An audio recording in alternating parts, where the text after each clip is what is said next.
You start with a check, baby, 1, 2. No, but we did today.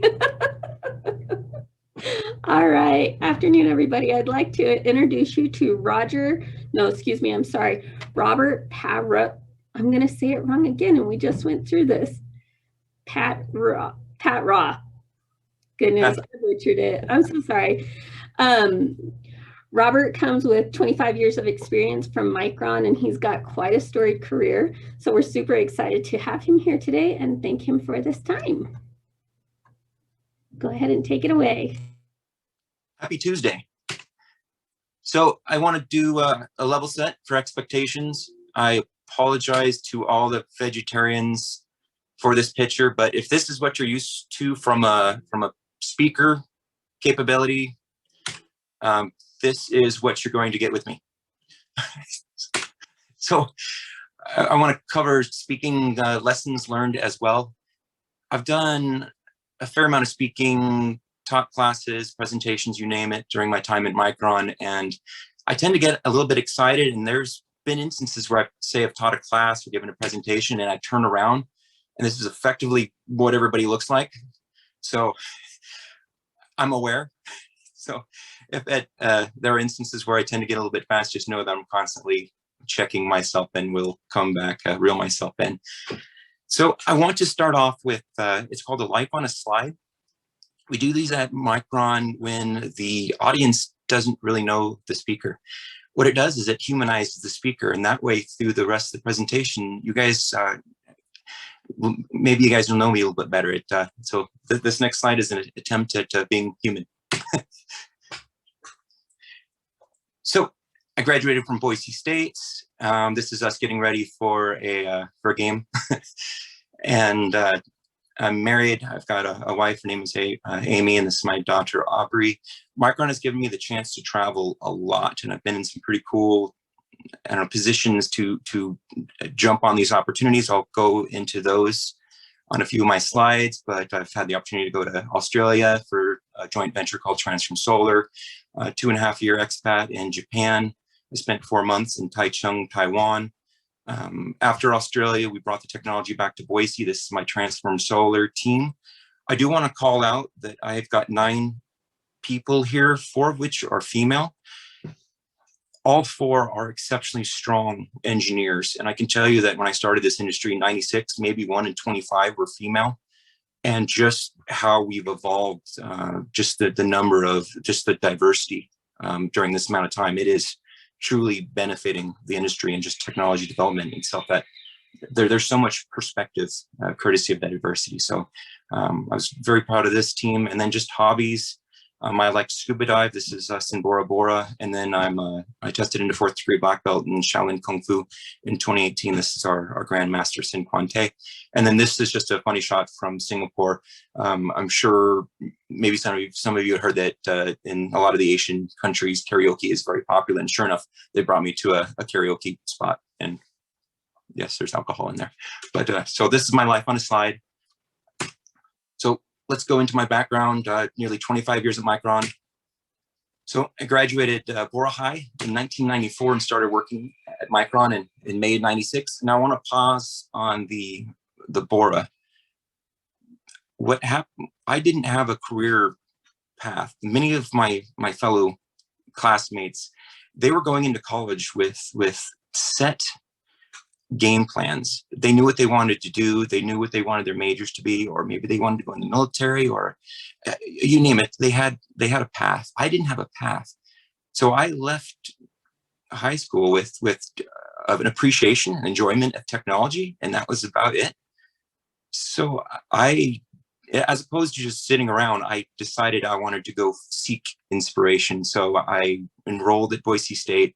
And I decided it would be logical to take core classes because regardless of what I ended up doing, I knew I wanted a degree, so that was important. And I knew that regardless of what I wanted to do, the core classes, it's a solid foundation. And maybe through an interaction with an instructor or a classmate, I'd find that inspiration. And it just so happened that I found my inspiration working in a kitchen. So my last 2 years of high school, I worked. I don't recommend that, but my parents tried to tell me not to do that, but I was headstrong and I wanted a car, and I worked. So I got started in the kitchen because I wanted life skills, and I always enjoyed cooking. And I thought, well, if I learn how to cook, I can, take this with me, and it's something that'll always be with me. So I cooked in a kitchen my last 2 years of high school, and then when I was going to Boise State, I stayed with that same job while going to school. And an individual that was working with me quit and applied and was hired at Micron. We kept in touch. So this is 95. 6 months later, we had lunch, and he showed me his paycheck, and it was a little over $5,000. I was 18. I couldn't really put my head around a $5,000 paycheck. What had happened was Micron was benefiting from a DRAM shortage, and at the time they were doing something called profit sharing, and he just benefited from a DRAM shortage and this profit sharing, and it just so ended up that as an operator, he received a pretty substantial bonus. So I obviously immediately applied for Micron. I was already enrolled at Boise State, so I was unable to be hired due to they wanted me to finish that semester.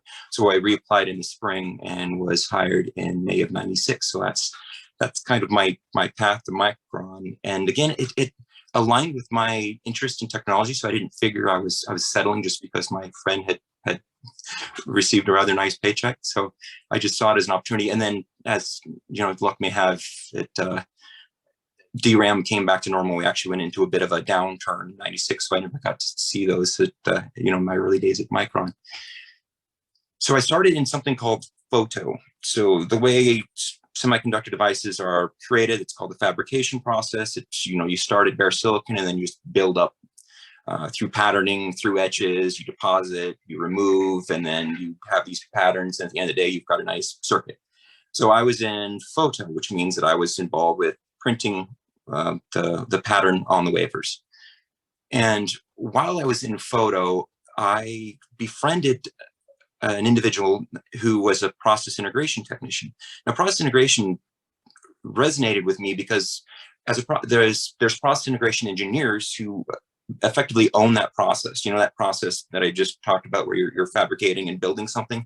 Process engineering team, they actually own that. They're responsible for having a working process, owning the process, making all the conversions changes, just monitoring it and making sure it's ramped and you're able to sell it. So these process integration technicians that I was working with in the fab, they were the arms for these engineers on kind of the day shifts. And I just thought what they were doing was fascinating. I loved the experiments they were running. I loved being involved with all the process areas. I loved that interaction with the first shift team. And I decided this was my passion. This is what I wanted to pursue. So sure enough, I endeared myself to that team. I made myself actually an invaluable extra member. I was actually covering for them when they needed extra support. I was studying, and I went after it. And when I applied for the next open position, which happened to be in R&D, so I was moving from Fab 1 over to R&D, which was actually kind of an exciting opportunity. I got the position, and I want to emphasize the interview process. I interview a lot of people. I've been interviewing a lot of people since, I don't know, probably about 2005. I came to that interview excited, and I had a vision for what I could bring to that role. And I have so many people that I sit down with that almost treat it as a chore. Interviews are competitive. I've had quite a few positions I've posted. I've had 100+ candidates. And I'm looking for people to show that they're excited. They're just when they're excited, I'm getting excited. I'm thinking about how they would be interacting with my team. When they come in flat and just kind of going through the motions, I'm not thinking about how I'm getting them into my team. I'm thinking about how can I get out of this interview quicker. So invest the time in these interviews and don't just treat them as just a check mark, because they're important, and your energy that you bring truly rubs off on the individual that's giving that interview. And if you're kind of a quiet person, it doesn't matter. If I've had people that have been quiet, okay, they're not bouncing off the walls with energy, but you know what? They have a vision, and they painted a picture of how they can contribute and what they can bring, and that is their way of being excited. So I certainly brought that to my interview, and I did well. So I was hired into R&D DRAM PI in April '98 as a shift tech. I worked hard in that shift tech position and was able to move into a first shift as in day shift role, kind of coordinating all of the projects on this DRAM team. There we go. Okay, I finished while on first shift, helping to coordinate these projects. I'm going to Boise State the entire time. My major was electrical engineering, and I finished my degree in 2003. And I was promoted to FEOL, that stands for front end of line, which has to do with Activarian Isolation, engineer for 30 series DRAM. So I'm going to zip over to this slide real quick. I guess I could have done this more efficiently, huh? Sorry about this. Okay.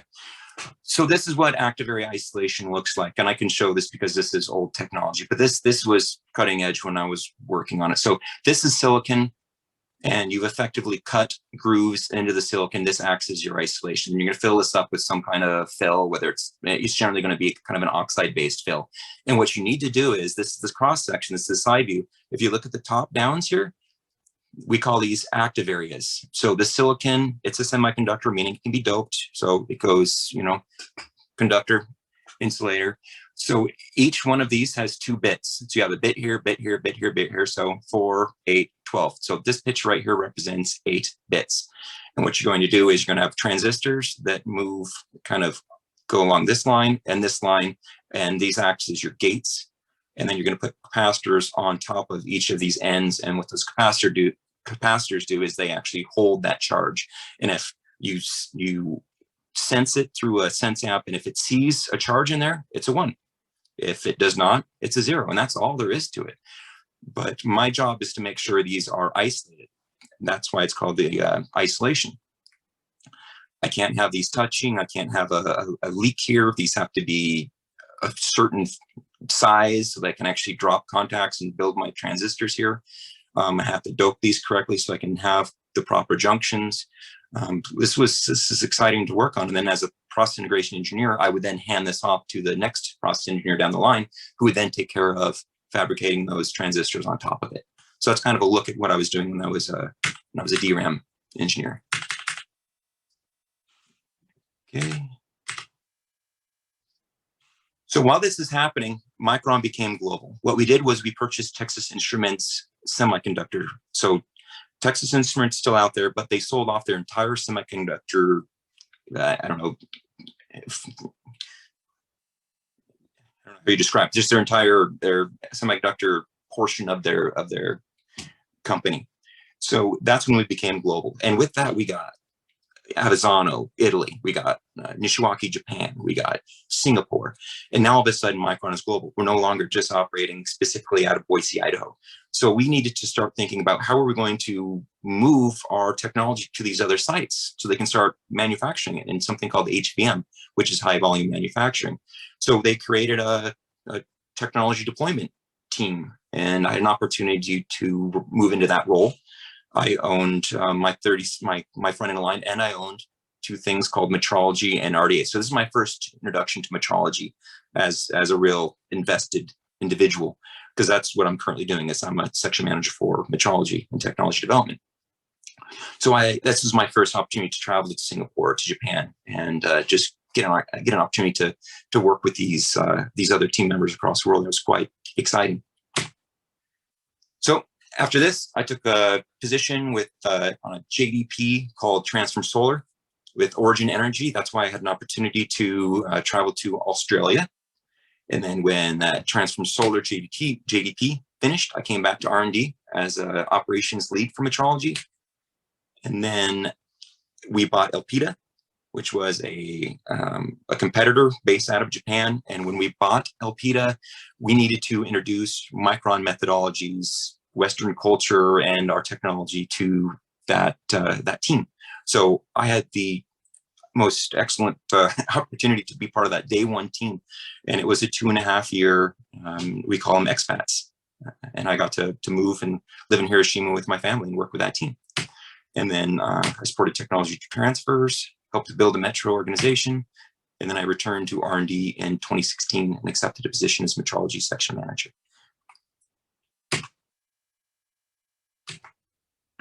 So really quick on Transform Solar, they're actually sliver cells. So this is conventional sliver technology. I don't have a lot of time to go into detail on this, but I was involved with this for a little over 2 years, and the technology is pretty spectacular. At the time, the most expensive part of a solar cell was the silicon itself. So, okay, what can Micron do to be competitive? Okay, let's leverage the silicon itself. Let's make thicker wafers and actually cut slits into those thicker wafers, pull them out, and then place them on their sides on these panels, meaning one wafer turns into about 13 for our competitors.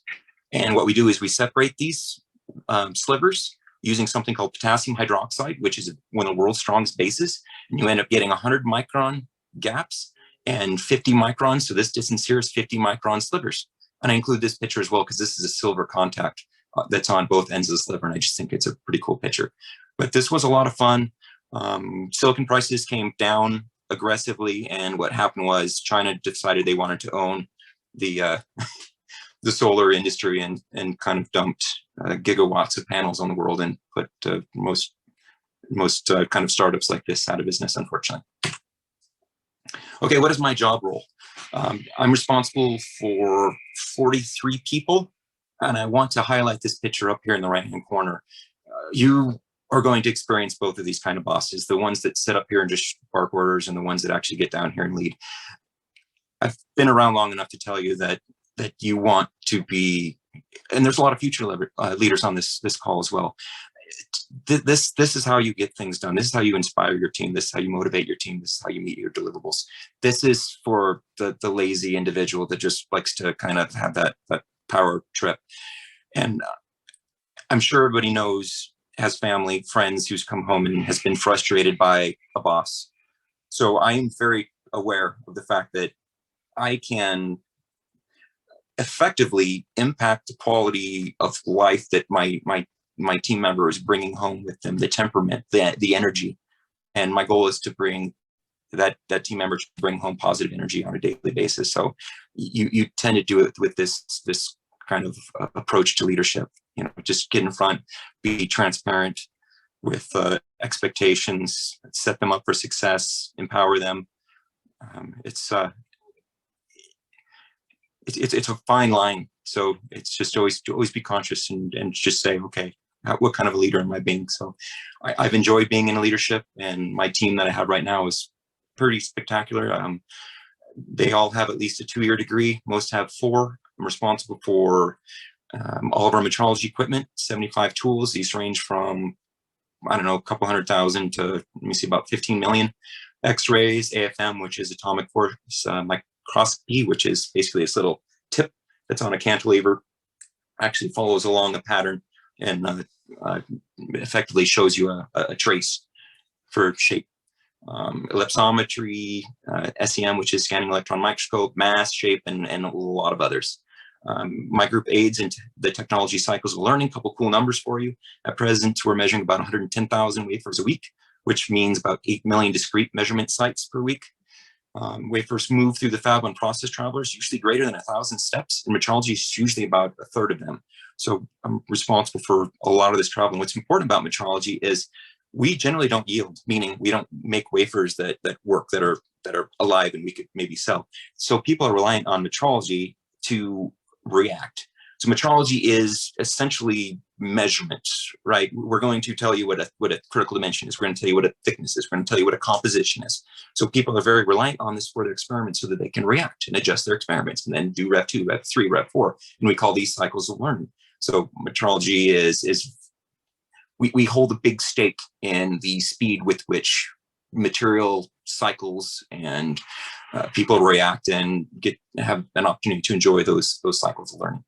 And then full circle, going back to my technology deployment days, back 15 years ago, I'm also responsible for technology deployment of the metrology steps. Again, you've got 300 plus steps. Right now, we're transferring a node to Singapore. So I've got over 300 steps that we have to make sure are matched perfect. And I quite enjoy my job, and I quite enjoy my team, and it's been a fantastic ride thus far. I want to highlight this. This is on the bottom of all of my emails. Your work. This quote from Steve Jobs is he was Steve Jobs was interesting, right? You read some things and he was a horrible leader, and you read some things where he was actually had some quite remarkable ideas and approaches, some novel approaches to leadership. So definitely some bad, but there's also some good. And this quote always resonates with me. Your work is going to fill part of your life, and the only way to be truly satisfied is to do what you believe is great work. And the only way to do great work is to love what you do. So I love what I do, and I guess you have to talk to my boss as to whether how what that means for how great a work that is. But I certainly feel fortunate, and I would encourage everybody to just constantly be pushing for, that thing that resonates with you, that find that love. And then this just speaks to me as a person. This is I had the opportunity to take Japanese lessons for 2.5 years, and I came up with kind of a saying that kind of spoke to my personality. So what this says is "Kyo wa totemo subarashi desu ne." That means today is going to be a very perfect day. And I would generally open my day with the Japanese team with that statement. And I'm not sure how much interaction many of you have had with the Japanese, but this isn't very Japanese to be this positive. So they would always get quite a kick out of it.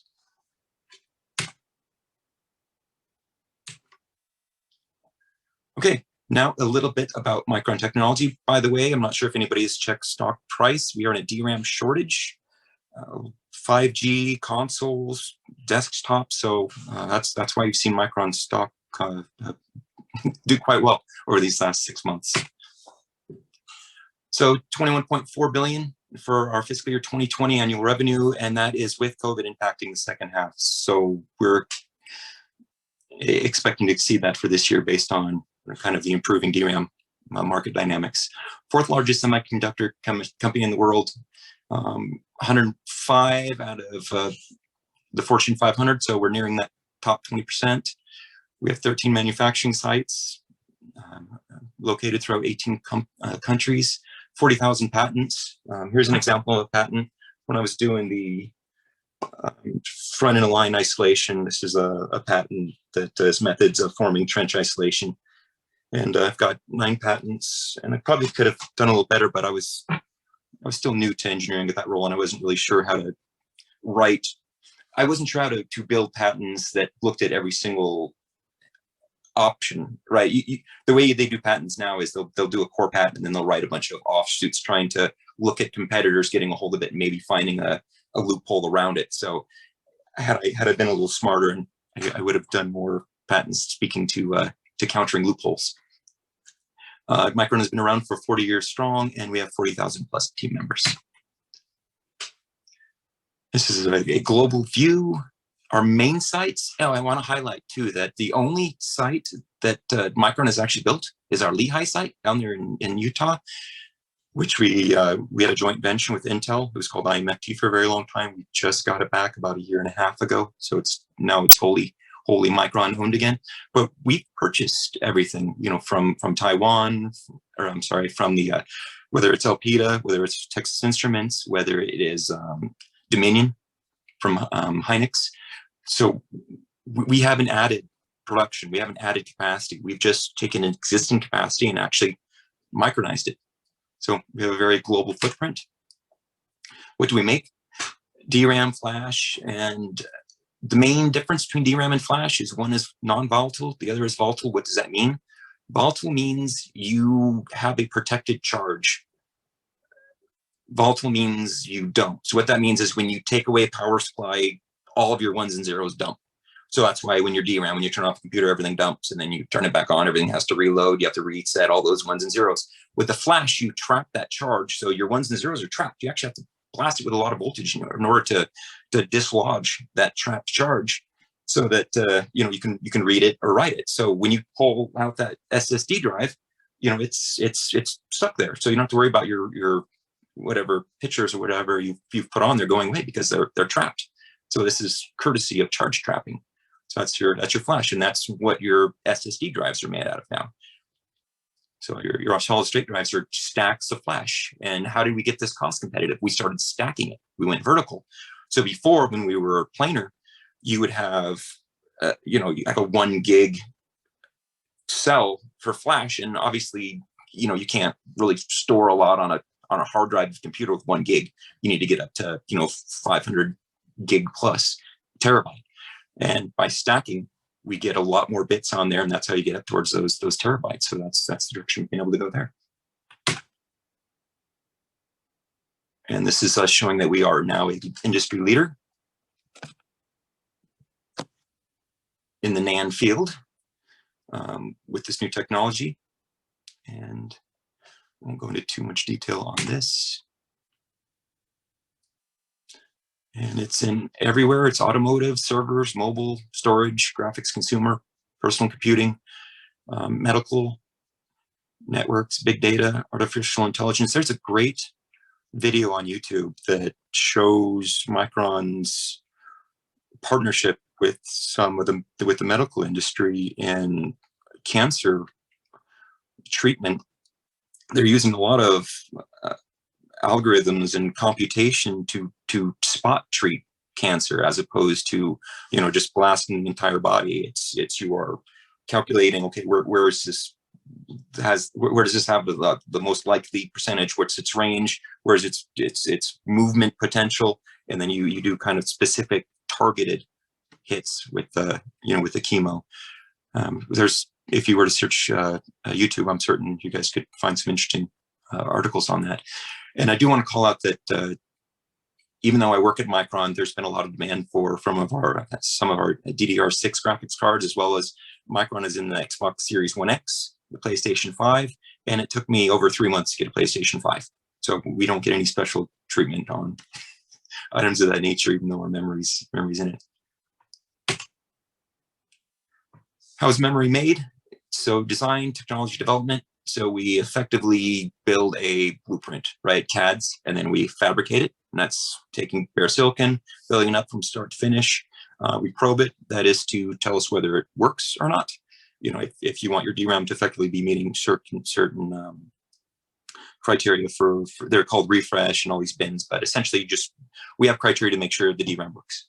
Assembly, that's where we cut them out of the wafers, and then test once they're placed in little plastic modules. We go through a final test just to make sure all the bonding chips and whatnot were done successfully. And I will, in the interest of time, and just to ensure that we give everybody enough time to answer questions. Yeah, no, this is that exciting. Do I have a formal little? I don't. Okay, I'll just leave it at this. Okay, I am ready to turn it over for questions. Be gentle. Awesome. So if anybody has questions, you can either unmute your mic and ask that question, or if you'd like, you can go ahead and type that in the chat and I'll ask it for you.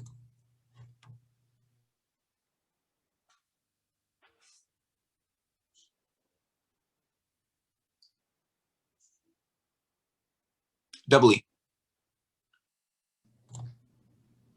Could you describe what that means for students who are listening in? Electrical engineering.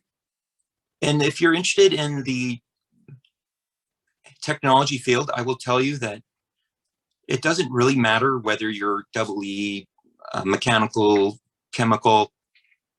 The most valuable part of that engineering degree is that engineering approach to problem solving. There's just what these degrees do is they set you up for just a logical, thought-based approach to that. Again, that problem solving. So that's what I look for. So I've hired mechanical engineers, I've hired chemies, and I'm interested in how they work out difficult problems.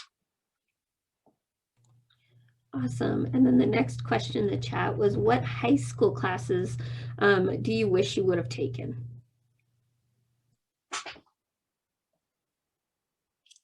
So I took calculus, and that certainly helped set me up for my first year of college because I was able to test out a pre-calc. So I'll say I'm happy I took that one. As far as, I guess now that I went to Japan, I wish I would have taken Japanese.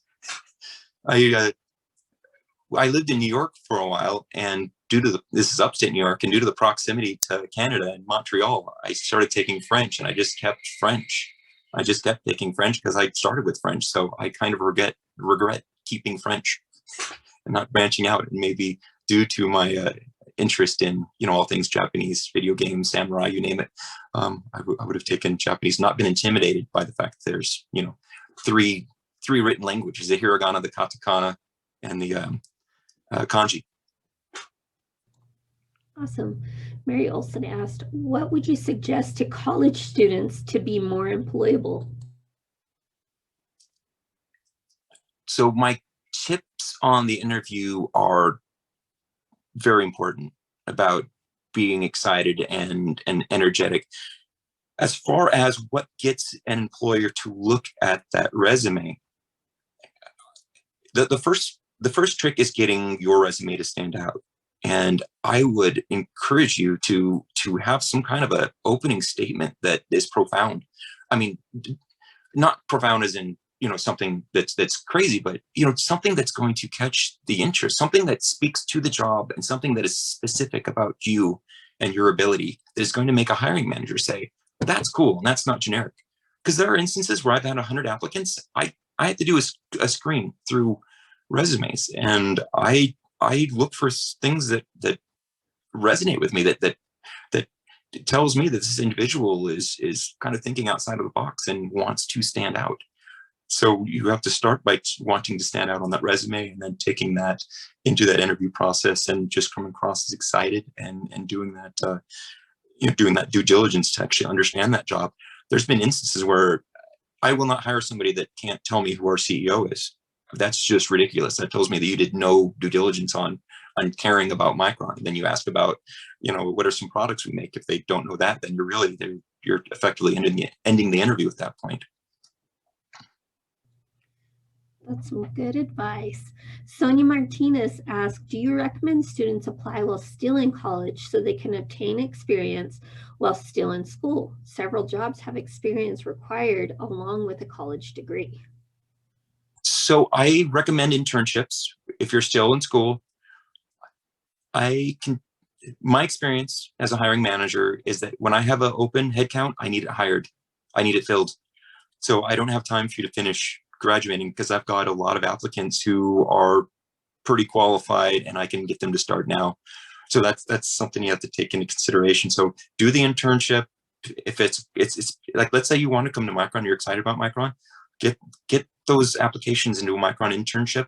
Make sure that's what you want to do during we generally look for that post your junior year. Do your internship, finish your senior year, and then as you're getting close to finishing, like I'm interviewing at 2:00, I'm interviewing somebody that graduates in April. That's perfectly fine. So start applying at that point, maybe a month or two before you graduate. Definitely not any distance before that, because again, we're looking at backfill quickly, because we have deliverables, we have teammates who are stressed because we're down a head count, and we need somebody in there working and helping. Wonderful. So kind of along that same thought, what advice would you have for high school students who maybe are not quite sure what they want to do after they graduate, but know they have an interest in exploring the technology field? Do what I did. Take core classes. I mean, so calculus is effectively a reading class. Some people are going to get to calculus and they're going to say, I cannot get through this. And if you want an engineering degree, you've got to get through calc 2, differential equations, vector calc. So that can be a place where people say, okay, I'm not going to get really into the engineering realm. So, but maybe you'll get into school, into college, and you'll take that calculus class and you'll love it and you want to move forward. But take core classes and do what I did, and that look for inspiration. I mean, just take classes that interest you. I mean, classes, I mean, there are so many cool classes available that deal with every sort of technology, even if it interests you just a little bit, right? Take it, check it out, audit it, or talk to somebody that's taken it. So fundamentally take your cores and then branch out to classes that interest you a little bit before settling in on what you want your primary degree to be. Awesome. Is there anything going on at Micron that actually would be good for some of those high school and early college students as they're still kind of just trying to figure out what they want to be when they grow up? Anything at Micron in what regard? I know like there's a lot of outreach opportunities Oh, out of Micron. Anything that you'd like to share that might be directly related to your topic today? I need to dig. Everything has been put on hold with this pandemic. I mean, we were very active in the community with chip camps, I used to go to Boise State and judge some fun, there's like Price is Right type things with technology. I mean, there was so many cool programs we used to have that everything's just been shelved. So yes, we are very active in the community, and I would need to tell you what, let me dig in and I'll get some details on this because I need to get refreshed on what we're offering. But I can certainly tell you that Micron is active in the community in some way, and I need to get refreshed on what our plans are. That sounds good. Sorry to throw you a curveball there. Is there anything, so you mentioned that everything has kind of been shelved. What would you recommend to high school and early college students who would like to maybe practice some skills or learn something new? What kind of resources do you know of that are just out there that they could take part in that would be good for them to understand? There is so much information on the internet that if you want to learn about DRAM, you could probably become a quasi expert on DRAM fabrication just through the resources that are available on the internet or on YouTube. If you're really interested in DRAM and NAND, find out how it works and see if that's something that really, really does excite you. And then you can tailor your degree accordingly to kind of put yourself in a position where you are a desirable candidate for future job opportunities. Micron is always hiring. We always have attrition. It's a competitive industry. We lose people to Intel. We pull people from Intel. We've got Samsung pulling people from us. They have a very large facility down there in Texas. So there's always job opportunities. And if you do the research online and you are excited by what you see, then pursue it in college. By pursuit in college, I mean, go for an engineering degree in any of the various disciplines. Wonderful. Do we have any other questions from the group? Please feel free to either take yourself off of mute or go ahead and type that in the chat. People are nervous to actually unmute. Yeah, we're a year into this and we're still trying to figure it out, I think. It's different than when we're in person. Rick wanted to thank you. That's Rick Kennedy from the State Board. Actually, Rick, I'm not sure where you're from. Could you share that with us? State Department of Education. Great to have you, Rick. He said this has been very interesting. Robert, is there anything else that you feel would be beneficial to share with the group before we say goodbye for the afternoon? Just recall that Steve Jobs quote, and whatever you do, try and make it something that you love. That's so awesome. Thank you so much for your time today. We appreciate all of the professionals who are willing to share with us their experiences and help to guide our students into really awesome careers here in the near future. So I just want to thank everybody again for your time, and we look forward to seeing you again next month. Everyone take care. Bye-bye. Thank you very much.